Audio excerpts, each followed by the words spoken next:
नमस्कार साथियों, स्वागत है आप सभी का आपके इस YouTube platform law with Ronit पे। आज इस वीडियो में हम चर्चा करेंगे one of the confusing topic is that the books and the author of the jurisprudence. तो इसको रिमेंबर करने के लिए सबसे पहले आपको क्या करना होगा कि जो ऑर्डर ऑफ द स्कूल्स है ये पता होनी चाहिए, one of the basic information. और जो ऑर्डर ऑफ द स्कूल में जब आप पर स्कूल जाओगे तो पर स्कूल में जो जूरिस्ट हैं, कौन propounder and the founder of the that school, और उसके बाद who is the father of that school. तो मतलब सीनियरिटी जो हायरार्की ऑफ द जूरिस्ट्स हैं, अगर ये आपको पता होगा तो थोड़ा आपको इसे रिमेंबर करने में इजी होगा कि जब आप एग्जामिनेशन हॉल में बैठोगे आपके सामने बुक्स या ऑथर्स पूछे जाएंगे तो उन्हें रिकॉल करने में आपको क्या होगा, थोड़ी सी आसानी होगी। तो चलिए हम इस वीडियो पर चर्चा करते हैं और शुरुआत करते हैं एनालिटिकल स्कूल के साथ। बट इसके पहले दो स्कूल और हैं, जैसे फिलोसॉफिकल स्कूल और नेचुरल लॉ स्कूल। तो जो नेचुरल लॉ स्कूल और फिलोसॉफिकल स्कूल है इसके बारे में हम बाद में नेक्स्ट वीडियो में एक डिटेल में चर्चा कर देंगे, लेकिन यहाँ हम शुरू करते हैं एनालिटिकल स्कूल के साथ, उनके जूरिस्ट और उनके बुक्स की। तो चलिए, analytical school which is also known as the Austinian school of the jurisprudence or the imperative school। imperative school मतलब आदेशात्मक स्कूल। तो ये पॉजिटिविज्म की बात करते हैं, ये आदेशात्मक। चलिए इस पर हम इन डेप्थ नहीं जाएंगे, नहीं तो अगर एनालिटिकल स्कूल को हम अगर डेप्थ में पढ़ने लगे तब तो बहुत ही बड़ा हो जाएगा। चलिए जानते हैं कौन कौन है इसके चीफ एक्सपोनेंट्स। तो सबसे पहले इसके जूरिस्ट जो थे वो जर्मी बेंथम थे, जिनको हम क्या बोलते हैं, propounder and the founder of the analytical school भी कहते हैं। ये ब्रिटिश थे, ये इंग्लैंड के थे, जिनका कार्यकाल या लाइफ जीवन काल था 1748 से 1832 तक। तो ये क्या थे, senior most jurist of the analytical school थे। इसके बाद आए जॉन ऑस्टिन, ये भी इंग्लैंड के थे। एक्चुअली क्या है कि मैंने यहाँ पर आप लोगों को बताया है कि ये कहाँ के थे, क्योंकि मैंने देखा है कि कई बार ये क्या करते हैं कि जो क्वेश्चंस पूछे जाते हैं तो उसमें वो आपसे जूरिस्ट पूछ लेंगे और सामने उनकी जो है नेशनैलिटी दे देंगे और कहेंगे मैच द कॉलम, आप मैच कीजिए। तो आपको ये पता होना चाहिए कि कौन से जूरिस्ट जो है कहाँ के थे, तो क्या पता ये कभी आ जाए तो आपको करने में आसानी हो। ठीक है, तो इसके बाद जॉन ऑस्टिन के बाद आते हैं थॉमस एरिस्काइन हॉलैंड, जो कि खुद भी ब्रिटिश के ही थे और इनका जीवन काल था 1835 से 1928 तक। इसके बाद आते हैं शेल्डन एमोस, इसके बाद सर विलियम मार्कबी, इसके बाद चीफ एक्सपोनेंट में आ जाते हैं जॉन सामंड, जो कि ब्रिटिश थे और 1862 से लेकर 1862 से लेकर 1942 तक इनका जीवन काल था। हांस केल्सन, ये ऑस्ट्रिया के थे, जिनको इनके थियरी को हम Vienna school of the jurisprudence भी कहते हैं। इसके बाद आ जाते हैं डॉक्टर CK एलन, जो कि ऑस्ट्रेलिया के थे, इनका जीवन काल था 1887 से 1966। इसके बाद आ जाते हैं प्रोफेसर HLA हार्ट, जो कि ब्रिटिश के थे, 1907 से 1992 तक इनका था जीवन काल। तो ये क्या था, it is the hierarchy of the jurists, जिसमें chief exponents Bentham, Austin, Holland, Salmond, Kelsen और HLA हार्ट थे, जिन पर ज्यादातर क्वेश्चंस पूछे जाते हैं। एनालिटिकल स्कूल के ज्यादातर जूरिस्ट जो थे वो इंग्लैंड के थे, ब्रिटिशर्स थे। चलिए हम इनके बुक्स पे चर्चा कर लेते हैं। तो सबसे पहले जूरिस्ट हमारे आते हैं जर्मी बेंथम, जिनको हम propounder and the founder of the analytical school कहते हैं, जो कि इंग्लैंड से थे, ब्रिटिशर्स थे और इनका जीवन काल क्या था, 1748 से 1832 तक।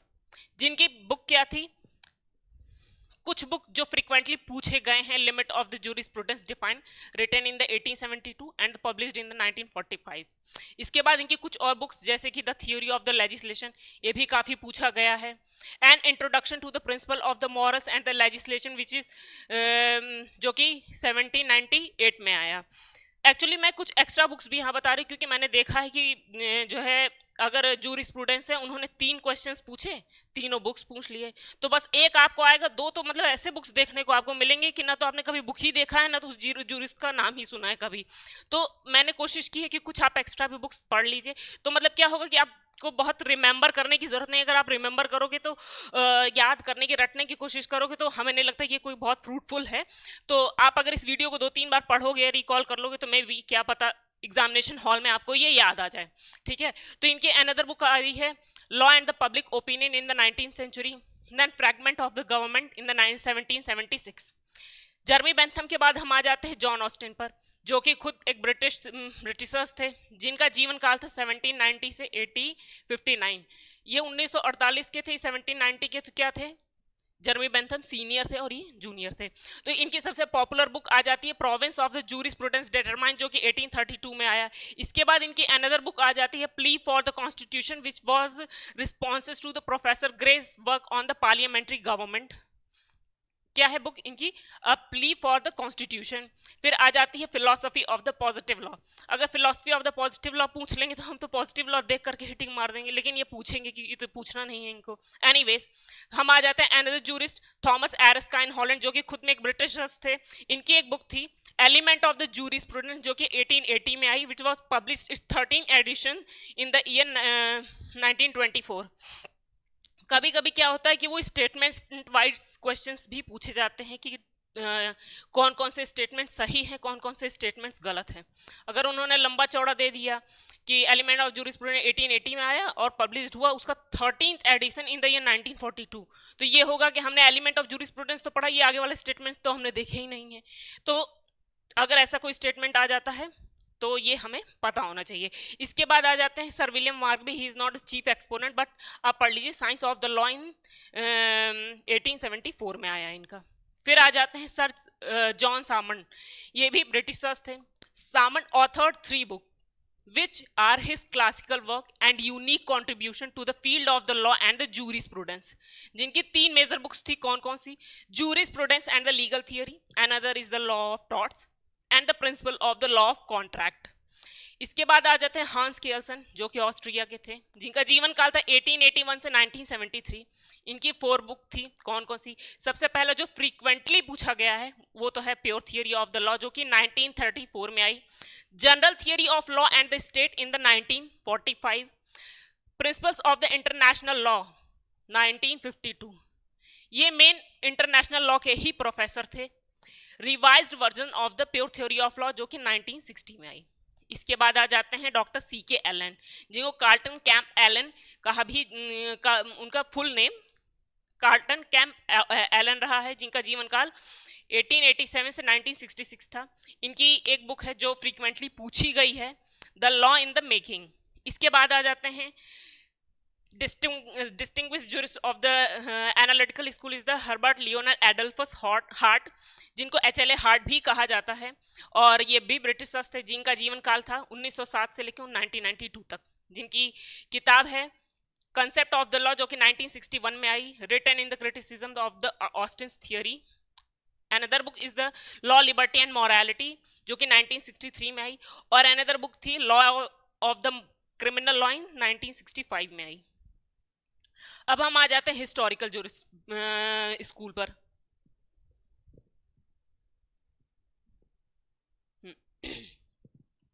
अब हम आ जाते हैं हिस्टोरिकल स्कूल पर। तो चलिए जानते हैं कि हिस्टोरिकल स्कूल के कौन कौन से चीफ एक्सपोनेंट या जूरिस्ट आए हैं, कौन सीनियर है कौन जूनियर रहे हैं, और कौन से किनकी कौन सी नेशनैलिटी थी। अगर क्वेश्चन आता है मैच द कॉलम या पूछ लेते हैं तो वो क्वेश्चन हमारा सॉल्व हो सके। तो सबसे पहले थे मॉन्टेस्क्यू, जो कि फ्रेंच के थे, जिनका जीवन काल क्या था 1689 to 1755। He was the founder and the propounder of the historical school. इसके बाद आ जाते हैं एडमंड बर्ग, जो कि एंग्लो आयरिश थे, 1729 से 1797 तक। गस्टव ह्यूगो, जो कि जर्मन थे, 1764 से 1844 तक। फ्राइड्रिच विलियम जोसेफ स्केहलिंग, जो कि जर्मन थे, 1775 से 1854 तक। फ्राइड्रिच कार्ल वॉन सैविग्नी, जो कि जर्मन थे, 1779 से 1861। He is the father of the historical school. George Puchta, German थे, जिनका जीवन काल था 1798 से 1856। सर हेनरी जेम्स समरमेन, जिनको हेनरी मेन के नाम से फ्रीक्वेंटली बोला जाता है, क्या पता फुल नेम लिख दे तो कंफ्यूजन ही क्रिएट हो जाए। तो क्या है? सर हेनरी मेन, जो कि ब्रिटिशर्स थे, जिनका जीवन काल था 1822 से 1888 तक। जोसेफ कोहलर, जर्मन थे, 1849 टू 1990। एंड एलम फ्राइडमैन, जो कि अमेरिकन थे, 1930 से टिल नाउ, जो कि अभी भी जिंदा हैं। तो सबसे पहले जो हमारे जूरिस्ट थे हिस्टोरिकल स्कूल के, वो कौन थे? मॉन्टेस्क्यू, जो कि फ्रेंच के थे, 1689 टू 1755। जिनकी एक बुक है the spirit of the law, ला एल एस्प्रिट डेस बॉयस, जो कि 1748 में आई, जो कि फ्रीक्वेंटली पूछा गया है। एडमंड बर्ग एंग्लो आयरिश थे, जिनका जीवन काल था 1729 to 1797, reflections on the revolution in France 1790 में इनकी किताब आई। इसके बाद Friedrich Karl von Savigny German थे 1779 टू 1861, जिनकी दो बुक मैंने मेंशन किया है इधर, जिसमें पहली है system of the modern Roman law 1840 to 1849 and the law of possession डैश रेचेट डैश बेस्टिजेस 1803 में आई। Sir Henry James Sumner Maine जो कि ब्रिटिशर्स थे 1882 टू 1888, इनकी 3 बुक मैंने इधर मेंशन करी है, तो और भी तो एक जो फ्रीक्वेंटली पूछी गई है वो है एंशिएंट लॉ 1861 में, village community and early history of the institutions. LM Friedman जो कि अमेरिकन थे 1932 till now, dilemmas of the law in the welfare state, sorry dilemmas of the law in welfare state, dilemmas of the law in welfare state, it is a book of the LM Friedman जो कि American थे। अब हम आ जाते हैं sociological school पे। तो चलिए हम जानते हैं कि कौन कौन है जूरिस्ट सोशियोलॉजिकल स्कूल के। तो सबसे पहले कौन थे? ऑगस्ट कॉम्टे जो कि फ्रेंच थे। इसके बाद आ जाते हैं रूडोल्फ वॉन इयरिंग जर्मन थे, हर्बर्ट स्पेंसर फ्रेंच थे, लियोन ड्यूगेट फ्रेंच थे, फ्रैंकोइस जनी फ्रेंच थे, who was the first time formulated the term opinio juris, जिसको आप इंटरनेशनल लॉ में पढ़ोगे।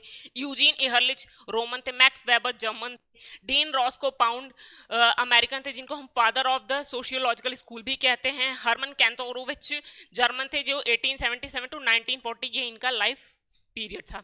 Another the American sociological jurist are the justice Oliver Wendell Holmes, ये लोग American ही थे, and Benjamin Nathan Cardozo, both of them forerunners of the sociological school, to which the Pound gave the concrete shape through his history of the sociological engineering। इन दोनों की theorem की help से Pound ने अपनी theorem दी sociological engineering. Books of the Rudolf von Jhering जो कि जर्मन थे, the spirit of the laws 4 volume जो कि 1818 से 1892 तक। मैंने अभी यूजीसी नेट के एक रीसेंट ईयर के पेपर में मैंने ये देखा कि उन्होंने क्या किया था कि बुक्स का जो है कहा था कि आप हायरार्की सेट करो कि कौन सी बुक किस ईयर में आई थी, इसकी आप एक हायरार्की सेट करो। तो मेरा यहाँ पे एफर्ट रहा है कि मैंने कोशिश की है कि मैं बुक्स के ईयर को बता सकूं यहाँ पर, तो अगर इनकेस हमें कुछ मिल जाता है वहाँ पर तो उसको हम सेट कर सकें, अरेंज कर सकें। तो इनकी अनदर बुक है law as mean to an end in the 1930, law as mean to an end in the 1913। Francois Geny जो कि फ्रेंच थे, इनकी 2 बुक थी, method and the interpretation of source of law जो कि 1899 में आई, science and techniques of law published in the 4 volume between the 1914 to 1924। Dean Roscoe Pound जो कि अमेरिकन थे, जिनका जीवन काल रहा है 1870 टू 1964, और इन्हों हम father of the sociological school भी कहते हैं। इनकी कुछ बुक्स को हम यहाँ चर्चा करते हैं, जैसे कि spirit of the common law 1921 में आई, introduction to the philosophy of law 1992 में आई, the interpretation of the legal history जो कि 1932 में पब्लिश हुई, and the law and the morals 1962 में आई, social contract theory through law 1942 में आई। मर तो ये इसी में गए थे, लेकिन ये पब्लिश्ड क्या हुई, ये बाद में हुई। Justice Oliver Wendell Holmes, it is the American sociological jurists रहे हैं, जिनकी एक बुक है द कॉमन लॉ, फ्रिक्वेंटली पूछी गई है, and Benjamin Nathan Cardozo nature of the judicial process 1931 में आई। इसके बाद रियलिस्ट स्कूल, रियलिस्ट स्कूल के कुछ जूरिस्ट की हम यहाँ चर्चा कर लेते हैं, जैसे कि Karl Llewellyn, Franklin D Roosevelt, Jerome and Frank, John Chipman Gray, Benjamin and Cardozo, Oliver Wendell Holmes, Thurman Wesley, Arnold, ये सब अमेरिकन ही थे। इसके बाद Scandinavian legal realism, Axel Hagerstrom, Karl Olivecrona, Alf Ross and विलनस्टेड।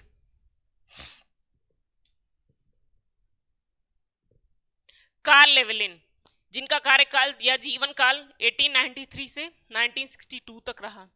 Jurisprudence is as big as law and bigger, ये statement रहा है, and this statement was given by the Karl Llewellyn, पूछा गया है ये question. And some realism about the realism given, I think it's some error, हाँ, some realism about realism, ये Karl Llewellyn की बुक रही है। Some reaction about the realism responding to Dean Pound, Franklin D Roosevelt की book रही है law and the modern mind. John Chapman Gray, law made by the legislator are mere the dead word of the statute. Dead word of the statute अक्सर करके पूछा गया है, जो कि किसके थ्रू कहा गया है, जॉन चैपमैन ग्रे के थ्रू कहा गया है, जिनकी एक किताब रही है nature and the source of the law. Benjamin and Cardozo, जिनकी दो किताबें हैं, the nature of the judicial process 1913 and the growth of law. अगर मैं आपको 2 किताबें पढ़ा रही हूँ, 5 किताबें पढ़ा रही हूँ, 4 किताबें पढ़ा रही हूँ, इसका मतलब ये नहीं कि इनकी बस इतनी ही बुक्स है, और भी बुक्स इन्होंने पब्लिश की है। ये तो मैंने कोशिश करी है जो पूछे गए हैं उनको यहाँ पर आपके सामने प्रेजेंट करने की, ठीक है। फिर आते हैं Oliver Wendell Holmes, the badman. अक्सर करके पूछा गया है कि लॉ को बैडमैन किसने कहा है, तो ये भी क्वेश्चंस आए पूछा गया है। तो ओलिवर वेंडल होम्स ने लॉ को बैडमैन कहा है। क्यों? The law the bad man that is the person who was before the court as an accused और द रॉन्ग डूअर। इनकी भी एक बुक रही है द कॉमन लॉ, जो कि 1923 बॉस्टन में पब्लिश करी गई थी। कुछ मिसलेनियस बुक्स हैं। अब एक्चुअली मुझे पता नहीं चल पाया कि ये हैं एक्चुअली किस स्कूल के जूरिस्ट, तो अगर आपको पता चले तो कमेंट सेक्शन में ज़रूर बताइएगा, थोड़ी हमारी भी नॉलेज बढ़ जाएगी। तो एक बुक पूछी गई थी the world poverty and the human rights, जो किसकी है, थॉमस पॉक की है। A practical treaty of the architectural jurisprudence, James Elmes की रही है। The theory of the legal science, H Cairns की रही है। The William Warwick Buckland, the some reflections on the jurisprudence, Max Muller, 3 lectures of the Vedanta philosophy, justice V D Tuljapurkar, justice attacks and the survivals, Elam Friedmann, law in the changing society. That's it. Books की चर्चा यहीं पर खत्म होती है, लेकिन अगर कुछ और बुक्स और ऑथर्स जिनके बारे में आप जानते हो सकता है जिनको मैंने यहाँ ना कवर कर पाया हो, तो उसे आप कमेंट सेक्शन में ज़रूर बताइएगा। और कौन से जूरिस्ट किस स्कूल से बिलोंग कर रहे हैं उन्हें भी कमेंट सेक्शन में आप ज़रूर बताइएगा। नेक्स्ट वीडियो में मिलते हैं नेक्स्ट कंटेंट के साथ, तब तक के लिए धन्यवाद।